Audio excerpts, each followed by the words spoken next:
بسم اللہ الرحمن الرحیم نحمدہ نصلی علی رسولہ الکریم اما بعد۔ سعد طبیہ کالج کی طرف سے ویڈیوز اور اسباق کے سلسلہ جاری ہے۔ آج ہم اپنے طلباء کو بتائیں گے کہ جن ادویات کا صفوف بنا لیا جائے یا گولیاں بنا لی جائیں یا انہیں ان کی اصلی حالت سے تبدیل کر دیا جائے، ان کی زندگی کیا ہوتی ہے۔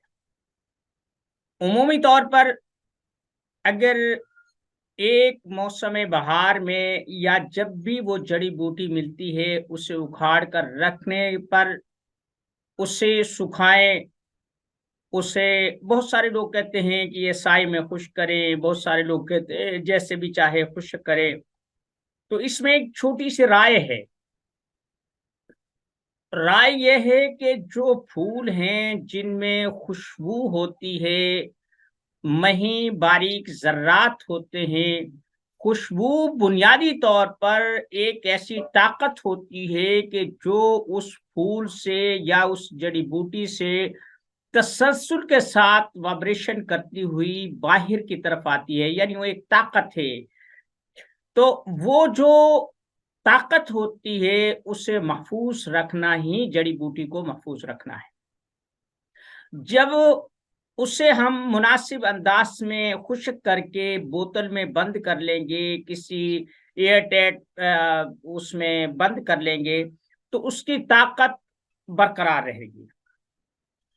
اگر ہم گیلے کو بند کریں گے تو اس میں خمیر پیدا ہو جائے گا اور وہ دوا خراب ہو جائے گی۔ پنساری کی دکان پہ دیکھا ہے گلے کیسو ہو گئے، گلے گلاب اور اس قسم کے جو پھول ہوتے ہیں جیسے گلے صدبرگ یعنی گیندے کے پھول اور یہ چیزیں، یہ باہر کھلے پڑے ہوتے ہیں اور وہ بوریوں میں رکھے ہوتے ہیں، ایسے منہ کھلا ہے بیٹھے ہیں۔ لیکن سچی بات یہ ہے کہ یہ انکسار سلم ہے۔ اگر آپ کو ان چیزوں کی ضرورت ہے، تازہ توڑے، مناسب انداز میں ان کی صفائی کرے اور انہیں خشک کر کے، مناسب خشک کر کے انہیں ایئر ٹائٹ اس میں رکھیں تو ان کی طاقت بحال رہتی ہے۔ اس کے بعد جو جڑی بوٹی اس موسم بہار میں اکھاڑی گئی یا جب اس کے پیدا ہونے کا وقت ہے اس میں اکھاڑی گئی، یہ کوئی ضروری نہیں کہ موسم بہار میں بھی کچھ جڑی بوٹیاں گرمیوں میں ہوتی ہیں، کچھ سردیوں میں ہوتی ہیں، کچھ خزاں کے موسم میں بھی ان پر خزاں نہیں آتی، وہ جوبن پر ہوتی ہیں۔ کسی جڑی بوٹی کو اگتے ہی اکھاڑ لیا جاتا ہے، کسی کو کچھ بڑا ہونے پر اکھاڑا جاتا ہے، کسی کو جوان ہونے پر اکھاڑا جاتا ہے، وغیرہ وغیرہ۔ یہ ایک بہت بڑا علم ہے۔ آپ ابن بطار کی کتاب اٹھا کر دیکھیں یا نجم الغنی صاحب کی جو ہے نا کتاب اٹھا کر دیکھیں تو اس میں بہت باریکیاں ہے۔ ایسا نہیں ہے کہ وہاں سے توڑا پیس کر دے دیا اور یہ کر دیا وہ کر دیا، نہیں، یہ علم ایک بہت گہرا علم ہے۔ جو لوگ اس کی گہرائی سے اور اس کی غرض و غایت اور ماہیت سے واقف ہیں وہ بہترین نتائج پیدا کرتے ہیں اپنے علاج و معالجے میں۔ خیر، جو خوشبو والی جیسے مشک ہے، عنبر ہے، زعفران ہے یا گلاب کے پھول ہیں، ایسی جو یا ست ہوتے ہیں جیسے ست پودینہ، ست اجوین، کافور، یہ چیزیں یہ ڈھکن بند رکھی جاتی ہیں، انہیں کھولا نہیں جاتا، کیونکہ جیسے یہ فضا میں کھلی رہیں گی تو ان کی طاقت کم ہوتی رہے گی اور آخر میں ایک وقت ایسا آئے گا کہ برسات میں، دھوپ میں، ہواؤں میں، کہ وہ باقی پھوک رہ جائے گا، جو اس کے جزو مؤثرہ ہیں وہ ہوا میں تحلیل ہو جائیں گے۔ یہ تو ہو گئی، اس پر ہم تفصیلاً ویڈیو بھی بنائیں گے، کتاب بھی ہم نے لکھی ہیں، العقاقیر المیسرہ نامی ہماری کتاب ہے، 3 حصوں میں ہے، اس میں عضلاتی بھی ہیں، غدے بھی ہیں، اعصابی بھی ہیں، انہیں ترتیب سے ہم نے لکھا ہے اور پھر اس پہ کافی محنت کی گئی تھی، ان کی رنگین تصاویر ہیں اور پھر ان کو ہم نے اپنی ویب سائٹ طب فور آل اور دنیا کا علم پر ہم نے وہ